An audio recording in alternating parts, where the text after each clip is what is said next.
365, no sleep. Wake up. 365, no sleep. Wake up. Welcome to another episode of Gain and Retain 365, where our goal is to educate and motivate aspiring entrepreneurs. And today we have a very special guest. I will allow her to introduce herself. My name is Briona Slaughter, founder and director of Essential Genesis Learning Academy. Yes. How you doing, Miss Slaughter? I am fine. How are you? Hey, I'm good. Glad to have you. I'm glad to be here. For sure. How's your day been going so far? It was a busy day, but, I was able to make it. Yes, I was productive, so I'll say that. Hey, that's a plus. That's a plus. Yeah. So I'm curious. I want to dive right in. What really motivated you to get into the child care industry? Well, being a single mom, I became a single mom when I was a sophomore in college. And so I was still trying to work. My mom wanted to keep my son, but, I was like, no, I want to bring him to college with me. And so I'm like, oh, my God, it's so hard finding quality childcare. And so I was just like, it was frustrating, especially with me trying to work and, go to school. So I was like, you know what, I think when I finish school, I want to open up a childcare center, an overnight center. But, as time went by, I got deeper into accounting. And so, the thoughts kind of leave your mind. But I think when, God placed something on your heart, it'll kind of come back up. Right. So it came back up, and, I just went full force with it. I went back to Arkansas State and got my master's in early childhood education services. And then, I opened up. So that really just pushed me, and just seeing my son excel and working with him hands-on to ensure that he was getting a really good education. And, I was like, man, maybe I could do this with other kids. And I know it's hard, in the underserved community and just other places. Like, I put him in private school, but I'm like, dang, what about the people that can't put their kids in private school? So, maybe I could be the, bridge that gap and help kids get a good start, before they go into kindergarten. And so that's kind of how I came up with it. And it was just, a long, drawn-out process, but I'm here. Okay. So I'm going to rewind just a little bit. So Yeah. initially, you were going to school for accounting. Yeah, so actually, I got my bachelor's in accounting. Okay. I got my master's in business administration. And I actually was in the field for like 8 years. Really? Yes, and then I just felt like, I want to do something different. I want to, feel like I'm making a difference. So, education was it. I would go to my son award ceremonies. I'll light up like a Christmas tree. Really? I even cry. It's crazy, but I'm like, yeah, this education thing got a hold on me.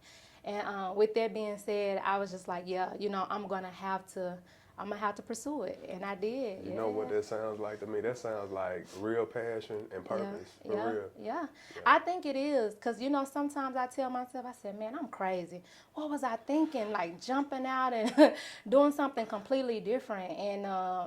And then some days I'm like, man, I'm really doing something different, and I'm doing well at something different. So, it's just one of them things you have to, I think if it's a purpose and you're really passionate about it, you will be successful in it. You don't got nowhere to fail. That's true, especially if you love it.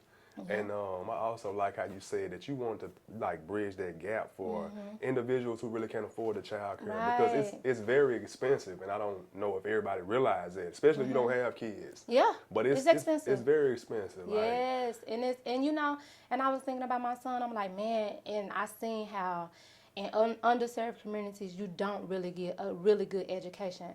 But then you have people that can afford to pay for education, and then you just see the difference. It's a more the people that don't pay is a watered down. It's on a watered down scale, and I ain't really like that. You see what I'm saying? So I just wanted to do something different. I like that. So, how did you come up with the name?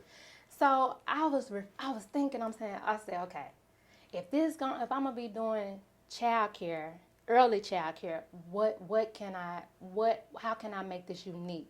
How can I give it real meaning? So I'm thinking, I said, well, early childhood education, it's important beginnings. But I'm like, dang, that ain't gonna sound good as a name, important beginnings. So I'm thinking, I said, what does important mean? I'm thinking, I like essential. So essential is important, and it's more advertising than important. It is. So I'm like, yeah, essential. Then I'm like, okay, what about beginnings? Because I just can't say beginnings. And so then I was like, you know what, Genesis, because I felt like God gave me the vision, so I wanted to include him in there. I like that. And so important beginnings, but how do I make it more advertising? I came up with Essential Genesis Learning Academy. And so there you have it. I mean, I'm I like writing that. down words, trying to find synonyms. But I wanted it to really stand out, and I really wanted it to mean something. So wanted it to mean something. So that's how I kind of came up with it. That's a dope name. Yeah, A lot of purpose behind it. I like that. I like that. So what was the first step? How did we jump this off? Whew, it was long, because I had never did childcare before. So I'm like, I'm asking people and I'm reaching out and I'm trying to, get resources. But like people wasn't as helpful as I thought they would be, I can believe it. And so I'm like, hey, do I need to get a grant? Do I need to have a degree in early childhood education? People would give me bits and pieces, but It's not mandatory that you have a degree in it, is it's it? not mandatory. But now, if you want to become a director, they do want you to have a degree. Beforehand, they would let you like grandfather in if you didn't have a degree as a director, but now they do want you to come in with a degree in some type of education. Now, they put more requirements on for center directors. So it's a little more difficult, but at the time that I was doing it, like 2 years ago, it wasn't like mandatory. Okay. So, I said, you know what, I've been in accounting for 8 years, and I'm going to be working with kids. And so I said, I'm going to have to take that extra step, because as a parent, I want you to be knowledgeable of what you're doing with kids. So I'm like, I don't want parents to even have to question it. I want them to know that how serious I am about serving them and serving their kids. So I just went the extra mile, even though it wasn't necessary, because I already had 2 degrees. So yeah, I just wanted to, overly be prepared. I like that. So you are definitely the director of your. Yeah, I am. I'm there every day, 8 hours, sometimes 12. If I have staff out, I'm there in the classroom too. And I started in the classroom before I got big. I was actually in the classroom with the preschool kids. Okay. And you, what age range do you do? So I accept 6 weeks to 12 years old. Okay. Yeah. So I have 4 classrooms and an after-school program. Wow. So, it's moving into it. Was the first thing finding a location? What did you do? Yeah, so I did have to find a location, and it was like long, because in my mind, I'm just like a person that I dream big, so I don't see nothing small. So for me, I was like, you know what? I'm gonna build $1 million location. Yeah, okay. And I was like, you know what? In my mind, I just had so much big stuff. And I had to bring myself back to reality. Like, you have to start somewhere. You have to start somewhere. And so I started looking everywhere. Craigslist. I was looking, like, Googling. And so I seen this place on Craigslist. And I was like, oh, my God, that's a nice little place. So I called the lady and I asked her, could I come check it out? And she told me, yeah. So I went there, and it wasn't the owner, but it was his assistant. And I goes in. And it was previously a daycare, which I didn't know that. Wow. So that's crazy. So I went in there and I'm checking it out. And I'm like, oh, it's dirty. It's nasty. That's what I'm thinking in my head. And I'm looking around. I said, but it was previously a child care center, so I could make it work. And then I'm like, you know what? I don't know. I was mixed emotions with the building at first. So I got back to work because I went on my lunch break. So I got back to work, and it's like I was sitting there and something came to me and said, this is your first time doing childcare. It's okay to start small. The building is big enough for what you're trying to do. It's not gonna be nothing hard to get in there and clean it up. So I just had to keep talking to myself and realize that I had to start somewhere. I wasn't gonna jump out there and get $1 million bill. It wasn't realistic. So I had to keep being realistic with myself, and I had to keep talking to myself, in this process, because sometimes us as humans, we just get crazy and we just want what we want. Right. But it just didn't work like that.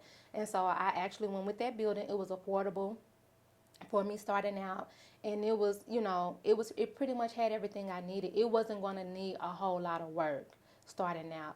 So it was affordable, and I went with it, even though I did not want that. I got you. You know what? I like the fact that you had a humongous dream, right? Yeah, And yeah. you said the key thing, like it was so big of a dream, it scared you. Yeah, 'Cause it if your did. dreams don't scare you, it ain't big enough. Yeah, it's like it scared me. Yeah. Like it scared me. Like it did. But you know, I just was like, I can do it. You know, Right. I just keep whispering, I got this. I got this. So yeah. I like the mindset. So I'm curious. So the fact that it was previously a daycare, that helped you out a lot, I'm sure. It did. So you really had to get in, do a lot of cleaning.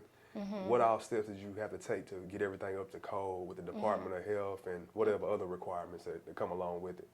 So I know it was previously a daycare, but they did not serve food.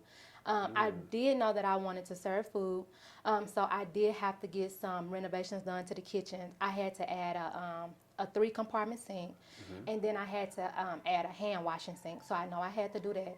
And then they had like some carpet, and it was just filthy. I got all the carpet pulled up, and I got new flooring. And so the paint, the walls was like dirty and nasty. So I like redid the walls. So like for as far as coding, like requirements, it was more so the kitchen. Okay. I had to just get the 3-compartment sink and the hand washing sink. But everything else was just like things that I wanted to do. Okay. But you Just know, extra cosmetics to make it nice for yes, you. a lot of cosmetic stuff, but for the most part, it was up to par. It was Okay. up to par. So yeah. So for anyone listening that may be interested in getting in this industry, right? What all licenses and permits do you have to run a legitimate child care facility? So you will have to get, if you decide to get a building, you will have to get the building zone to do for specifically what you're doing. So for me, it was childcare. I had to get the building zone for childcare. So with this process, you have to, pick the building. You have to go to City Hall and let them know what building you're doing. They'll give you some more information on the location. Then you do have to send out letters to the surrounding community to ask them if it's okay, if you can open a child care center. Then Question. And I didn't want to interrupt you, but were the individuals in that community, were they receptive to you bringing it? Oh, that was fine They because were? it was a daycare there previously. Okay. Yeah, and No it's brainer. it's so weird. And the guy that I was renting from, he owned most of the properties around me. So Okay. it all That worked out. it all worked out. It did. So you have to send out letters. If they do have an issue, they can come to the city hall meeting and say, hey, this is why we don't want a child care center there. They'll voice their opinion. The board will listen to it. And then it'll kind of go from there. Now, I did not have that issue. Good deal. So I was able to get that done. You do have to get that done before you can get your business license. And even before you can get open through DHS, you have to obtain a business license, and you do have to go through the process with the city hall, whatever community you're in. For me, it was North Little Rock. Okay. Cool. So far as the legal aspect, that's pretty much the basis. That's just the basis of it, and then everything else you'll do through DHS. And they also have, like with DHS, they have a minimum licensing book, and it's super thick. But everything you need to know is in that book. And like even before I contacted my specialist, I had read the book like 3-4 times. So it kind of put me in a mindset on jumping ahead of things. So when I did finally call her and she came out to check everything out, she gave me a go. She just said, hey, it looked good, but I went by specifics. What the book told me to do, that's what I did. I just met all the requirements in the book because it's a clear layout of what you need to do. And so I just got the book and went from there. Okay. I'm glad you mentioned DHS. So with you guys dealing with children, right? DHS is like really involved, right? Yes. And you guys are mandated reporters, right? Yeah. Okay. So could you speak on that a little bit? So DHS, it's their responsibility to come out and ensure that you are providing quality care. So they're going to pop up, they're going to check to make sure you don't have any. It's random. Yeah, random. They're going to make sure you don't have anything out that could cause harm to the kids. They're going to make sure, things are labeled. They're going to ensure that they have a safe place to sleep. They're going to make sure that the spacing is correct when they're sleeping. It's just various things. Like I said, the book is thick, but you have to make sure you're doing all those things when they do pop up and come out. Right. For instance, they can't have TV time like in the infant room. You can have an iPad or you can have a TV, but they cannot have screen time. If you want to use that TV or the DVD player for music, that's fine, but you cannot have them watching screen time. Really? So if they pop up and they see that they're, you have the iPad on and you got it propped up or something like that, or the TV on, yeah, you'll get rolled up. Or if you have them on the cots and it's not spaced out enough, as far, keep down germs and different things, they'll write you up. Labeled cups, they want to make sure each child cup is labeled. How can you distinguish that one cup is for one kid if it's not labeled? True. So they, they just try to make sure that you are providing quality care. So, yeah, they just pop up and they come through and they checking everything. So they keep you on your toes. They keep you on your toes. They keep you on your toes. But the good thing about that was I had a lot of workers. Like my first year, I went through like 30 workers. Crazy, but I did. But the weird thing about it was they'll come in and say, hey, at my last center I worked at, we got rolled up for this. Or, hey, at my last center we worked at, they came in and they dinged us for this. And instead of me being a leader, like, hey, no, we're doing it my way. I was like, what? I say, so what you say we need to do? And I immediately changed it. Right. I changed it like right then. I'm like, okay, and what else they did? And like I would always pick their brains. I had never done it before. So I felt like that was the perfect way for me to gain knowledge because they had been in previous centers and I haven't. And so it kept me from being rolled up. I like that. You were able to be humble enough and keep an open mind and learn from them. Yes. Instead of, being arrogant or whatever, like, no, my way or no way. Yeah, I like that. I was like, tell me more. Yeah. Like, what else you know? Yeah, like what else you know? And they know I would tell them, but it helped out tremendously. And at first I was like, oh my God, staffing is the devil. But you know what? I just started learning from them, man. And, I said, well, maybe it's just a season for them. And I'll let them stick their season out. I'll get what I can get from them. And, I just didn't take it as, I didn't look at it so negatively as I did going in. But, like, now, they come and they go. Hey, I really want to touch on that, too, because I know it's a challenge finding quality staff, right? It is. And I know it's like a revolving door. So how do you deal with that? It's hard. It is stressful. I don't never know. I may wake up in the morning and I might have 2-3 texts. Oh, my child's sick. I'm sick. I can't come. And that's 3 people. I'm down. And so that make me have to be more hands-on. And sometimes it just gets stressed. Sometimes it's a chain reaction. You have 4 or 5 people to leave or you have to fire somebody. And it's a challenge. And so, I had to pay. I started paying more. I do incentives. Anything that I can do to keep quality people, I have to do it. And I say, we make the money, and sometimes people don't want to put the money back into business, but I don't see it like that. I know that I can't run a quality center by myself. So I like to keep quality people. And so I just do what I can to keep my good people around. I treat them good. I treat them with respect. And, that's what I do. And even sometimes then, people still will leave. Right, yeah. Right. But, I think for me, it's just now, it used to stress me out really bad. I'd be like, oh my, dreading it Monday. I don't know what Monday gonna be like. But I just try to look at it from a different perspective and just change my mindset on it. And like now, I'd be like, you know what? I'm gonna do what I have to do. Right. And it'll be better. Right. Some people gonna come. Right. You have to just think, you have to stay positive. And sometimes I think our mindset it affects how we maneuver and how we feel. It do. Yeah. So let me ask you this. So how many staff members do you have on a daily basis? Like 12 or 13. Okay. So what's the ratio per classroom? So like in my infant room, it's 1 to 5. Okay. So I have 10, so I got 2 teachers in there. In my toddler room, I have like my beginning toddlers is 1 to 8. So I have 2 teachers, 16. And then in my second toddler class is 1 to 12. So I got like 20 and it's 2 teachers, but I can't have 24. But I just try to keep it, manageable. Gotcha. In my preschool classroom, it's like it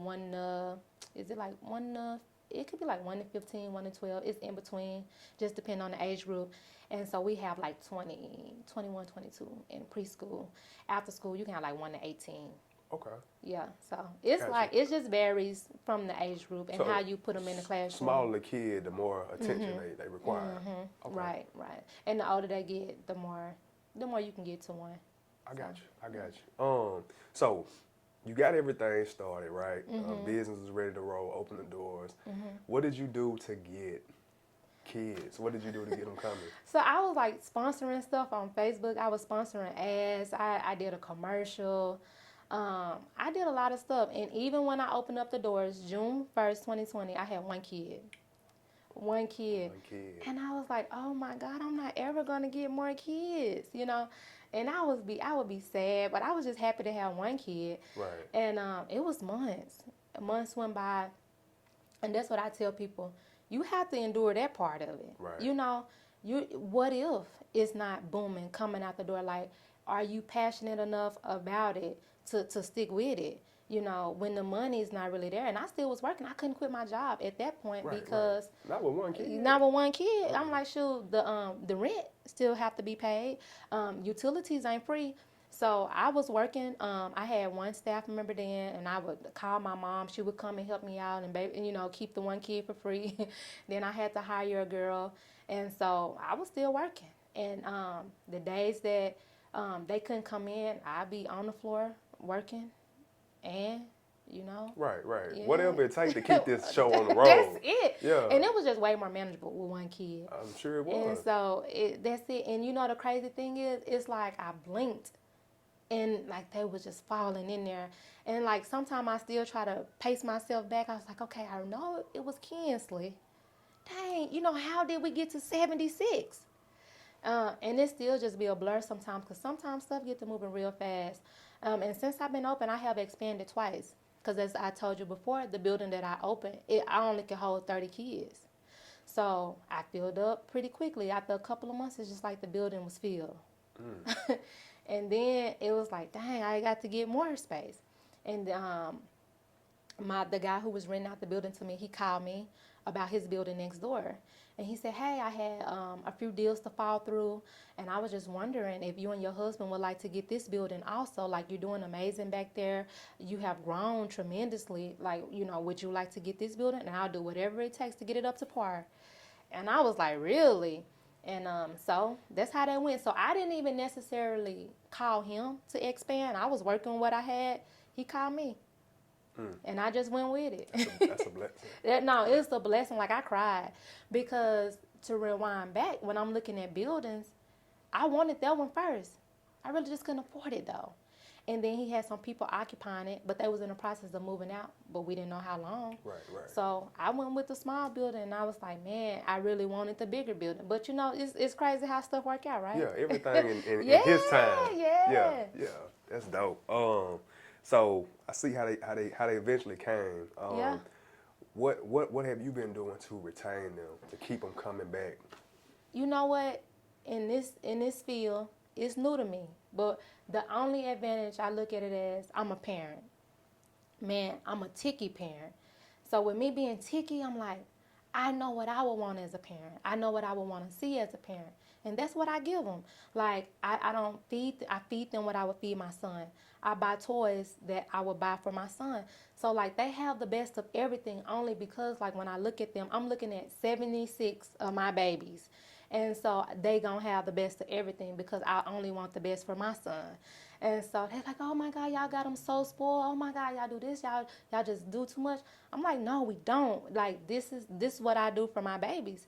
So I think with that being said, like, and sometimes parents come get the kids, they don't want to go home. Really? Yeah. So, like, with that being said, them parents know that them kids taken care of. Now, you do have parents you can't please. But see, this the thing. Like I tell them, I said, one thing I do know, I'm giving you my best because what I do here is what I would do for my son. Right. And if I'm doing it for my son, it's the best. And if my best isn't good enough, it's a lot of sinners down the street. It's a lot of them down the street. You know what I mean? Yeah. And I'm like, I don't want you to be here and you're unhappy and you're disturbing my peace. And I don't want you to be unhappy. It's unhealthy for both of us at this point. So, yeah, I think it's best that you do something different. And if you gave it your all, then you can sleep at night. That's it. Yeah. That's it. And I think sometime in business, too, like, we're scared to let go. But, like, for me, I'm not going to be scared because I feel like if my all isn't good enough for you, this not the place for you. So, that's one of them things. I just feel like, I hate it, but yeah. That's simple, though. Yeah. I completely understand Yeah. that. Completely. So you know, starting any business is going to be some adversity, right? What were some of the trials and tribulations that you faced that really stand out to you to this day? Whew. I think, you know what? I had a lot, but I'm trying to think the ones that stick with me the most. I think staffing. That's okay. And I think staffing. Yeah. So think about me. My first year going through like 30 people, yeah, I understand. and I always told people, I said, if I ever left, it'll be because of staffing. It's hard. Staffing is really hard. It's hard. So I think that was the biggest trial. It still is a trial, you know. But I'm just learning to deal with it better, and I'm just, you know, implementing things to just try to keep the people that really do want to work around, you know. I got you. I'm curious, were there anyone in this particular industry that you look to for motivation and guidance when you first got started? So I do. I have two mentors. One of them name is Carmel Boyd, and one of them is Leslie Jefferson. Both of them have been in the child care industry for years. One retired last year, and then Miss Carmel, she's still running in North Little Rock. But we talk almost every day. She called me. She said, "Hey, did you do this? Did you do this? Hey, this is out there. You need to look into this. Hey, check on this." And I think for me that's really big because normally you don't have anybody that wants you to excel. And like she like, I want you to excel. I want you to do better than me when I started. And so she's like, no, don't do this. You know, you need to keep up with this. Stay, you know, she called me every day. We talk every day. That's amazing. And so, you know, it's for both of us, it's like, hey, and I'll call her and I say, hey, I'm gonna shoot you over this. You know, this is something that I put together. I think it'll be dope. You know, you could use it at your center. And so we just kind of piggyback off each other, but she had way more experience, so she, you know, she giving me way more free game than I can ever give her with anything. But so it's dope to me, and I thank God for people like that because it's rare. It is, and it's rare. I was gonna say a lot of individuals would look at you as competition, Yeah. and they wouldn't want to give you any advice. Right, but right. that's amazing. She does that. Yeah, and Leslie, she have came and worked for me. I had to fire a girl, and I was out of ratio. And I called and I said, I know you're retired, but hey, can you just come and work this classroom for me? I'll give you anything, like whatever you need. I just need somebody here. And she came. Wow. She came, and so like stuff like that, man, I'll never be able to, you know, forget it or, you know, not mention them when you think about success, you know. So yeah. Good, dope leadership. That's cool. Have you had anyone come to you seeking advice, wanting to be a mentee maybe? Yeah, I have a lot of college girls, college kids, but they're going to school to be teachers. And so, man, they look to me for a lot of advice. They look to me for, you know, guidance. And that's what I be for them. And sometimes I do have to be hard on them.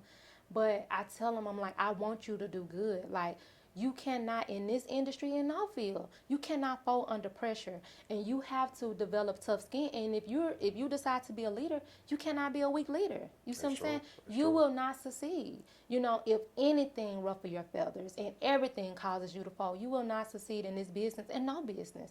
Even if it's nursing, because I know I have people that, you know, going to school for nursing. I'm like, it starts here. The work ethic that you have here, it's going to follow you. You know, so I try to give them the resources that they need to succeed. And one thing about me, I tell them, I say, this is your start. You may not finish here, and I'm okay with that. Yeah, because I want you to do good. I want you to, you know, go and excel. But the fact, whatever I can give you, I want you to utilize that as a resource to be a good whatever you want to be. You know what I'm saying? So, you know, that's one thing they'll tell you. They'll come and say, Miss Briona, you know, I got to leave. Right. And they be like, you know, nervous. I'm like, oh, my God, where are you going? I'm happy for you. Right. So because I do realize, you know, once they gone and what I have planted with them and the seeds that I have sown with them, he's going to send me somebody else, you know. So of course. That's my mindset always on my workers being there and excelling. So yeah, I think I mentor a whole lot. And sometimes, you know, I'm not saying anything else. I'm tired of talking, but I find myself talking again and just telling them, you know, what I think would be best. And, you know, I just try to be patient with them.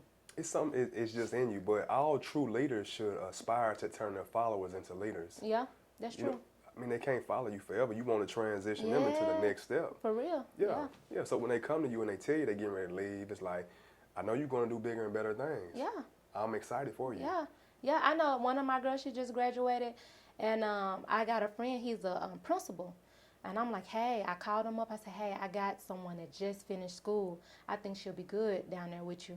And he called her up, got her resume, called her up, and she was like super excited. But she was more so excited. She was like, man, I'm excited because if he leads like you, I know I'm going to be in good hands, you know. And I said, no, he do leads like me. And that's why I recommended him, you know, for you. So stuff like that make me happy. It make me proud. That's good. I'm curious. What are some of your dreams, goals, and aspirations moving forward? I really want to expand. I want to have like multiple locations. I want to get into real estate. So I just want to be like well-rounded. I'm really trying to build, you know, generational wealth for me and my family. And so that's the goal. Like I'm putting in work. I'm putting in the time just to, you know, do things. You know, I'm thinking about writing a book. It's just a lot of different things. But I do know I want to perfect one thing at a time. I'm going to pace myself. And so right now, my main thing is just perfecting, getting a center to a really, really good place. You know, I'm still learning. So I think I'm almost there though, you know. So, but that, real estate, maybe Okay. writing a book. Cool. Cool. What advice would you give anyone looking to become an entrepreneur, regardless of what industry they want to get into? I would tell them, if you feel like God have placed something in your heart, do it. Like, don't let nobody deter you from a vision that you have, because they don't see the vision. It's your vision. Just go for it. Never fold under pressure. Like, starting out, it's going to be hard. You won't get the clientele. You won't get the customers. But at the end of the day, you have to know, if this is something that you're passionate about, you're giving it your all, things will turn around. I would say, you know, stay focused, stay consistent. And another thing, you know, if you feel like it's a lot going on, you know, mentally, because you have to be mentally capable in order to, you know, produce good work. You know, talk to somebody. You know, even for me, like, I got a therapist. I talk to somebody because of my stress levels. And I feel like, you know, you have to have a well-balanced life, and it's okay to get help. That's a big thing. Talk to somebody, get help, have a really good support group, and just, you know, just go for what you know. You know, that's a big one, I know, because I know it's stressful. It's really stressful. True story. Any business. Yeah, anything. And, you know, and I know sometimes people will fold, and you fold when you don't have a person to talk to, and you trying to keep it all in. See, like me, I'm gonna talk. Like, hey, this is bothering me. Right. This is what's going on. I'm gonna call people. Let me vent. I'm gonna vent, and so I don't let myself get overloaded. You know, and it's okay. I'm like, hey, it's a lot, and so with that being said, I just say keep a good balance. Keep a good balance of everything, and just and know what you know. Like with me, I'm confident. I don't know nothing. I didn't know nothing about childcare, but I was confident in what I could produce. And another thing is, if you're going into a new field and you feel like you're called to a new field, you bring your uniqueness to the field. You don't conform to the field, because it's a million things. It's a million childcare centers. But I knew that I could bring my uniqueness to the field. So you take your uniqueness to whatever it is that you're going to do, and you don't get conformed to what everybody else is doing. You take what you have to offer to that field, and you let it work for you. I like that. Yeah. Yeah. A lot of times we'll let the situation change us. Yeah. And forget who we really are. That's it. Because I know I had people, they say, hey, you know what you should do? Go into other centers, and, you know, you can get a general idea. But see, I knew that wouldn't work for me, because I'm a perfectionist. Now, I go to this center, and it's a beautiful center. Now, all of my work is going to be trying to, you know, match up to this or center. Go better. Or go better. Yeah. And I'm like, no, I can't put that on my mind. Like, but what I did do, the stuff the ideas I had in my head and the things that I knew that I wanted to implement as a parent, that's what I did. And look at me now. I never stepped foot inside another center because I knew that wouldn't be good for me. It wasn't your vision No, anyway. there wasn't. And so I like to utilize what I have, my vision. And people say, oh my God, I have a lot of people come in at DHS and just different people. They say, oh my God, it's like you've been here for years. Like, how was you able to do this? And I'm like, I follow, what God gave me. I follow my vision. I follow my thoughts. I follow my ideals. And this is how I'm here. That's dope. That's dope. One last question. I didn't touch on it. Just for anyone that's curious, is the child care industry, is it a profitable industry? It is very profitable. It is very profitable. I went in 2020. I started in June. So my first tax return I accrued a $40,000 loss. So yeah, but then turn around a year later in 2021, I was able to account for that $40,000 loss and still was profitable as a business, like very profitable. And that's amazing. Just your second year. Just my second year. And Yeah. I know my CPA was like, you don't give yourself enough credit. He was like, this amazing. He said it just was amazing that going into my second year that it usually take a business 5 years to do what I did in 2. Right. So he was like really like proud. And having people like that around you, having a good CPA, having a good mentor, those people speak life into you. Yeah, they do. Shout out to Mike too. Yeah. Man. That's a good dude. He set this up too. Yeah. Thanks, Mike. But having good people around, because I be talking to Michael on the phone. I'm like, Michael, I'm stressed. And I'm like, you know what? I got to find something else, And I be talking to him and he said, you just don't give yourself enough credit. He said, you have done amazing. And just having people, and my mentor, same thing. She's like, no, it gets better. You're going to be here for a long time because you are good. And so you need people around you that's going to speak life into you when you feel like you just can't keep going or you just can't keep pushing. You need people that's going to speak life into you, life into your vision. And the people around me are amazing. Getting started, Mr. Slaughter, my mom, my family, they were amazing. My friend, my small building, she helped paint the whole freaking building. We had to, we did a fresh coat of paint. We in there on our hands and knees painting. But you have to have people willing to help you bring stuff to life. And look at it now. And I know they're proud because they played a part in the success of it. Right. One kid. Now it's 76 kids. I get to help people find employment, 13 people. So it's like, it's a big deal for me because it's like, man, in my mind, I never thought it would be that big. And people like, hey, are you going to do another location? I already. Waiting list a mile long. I can't even put more kids in the classroom. And people call me and say, can you please? I'm like, I promise you, soon as, somebody move up. We're not into turning kids down. That's money. I just don't got it. I can't, I don't have the space. It's a good problem, but it's a bad problem. Yeah. But, So, I'm like, man, I do what I can to get my people in too. But yeah, it's very profitable and it's very rewarding because you get to work and make a living off of doing something that's going to make a difference in kids' lives. Because they're the future. Yeah, and even parents. Because guess what? They get to go to work with a peace of mind. Yes. Because they know we love their babies. They know we're taking care of them. So, I feel good just being able to do all of that. I like it. I like that. Anything else that you would like to share with the audience before we sign off? No, I think that's it. If you're ever looking into getting into the childcare field and you do need help, you can always reach out to me or give me a call. You can follow us on Facebook at Essential Genesis Learning Academy. I'm not really hard to reach, but just reach out to me, Facebook, Instagram, and I'll be willing to help anybody looking to get into the field. Yeah. Hey, we appreciate you for coming. Yeah. We wish you well on all your future endeavors.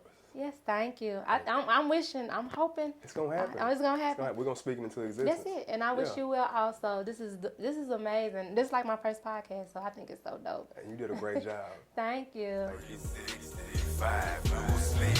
Wake up. 365, no sleep. Wake up. 365.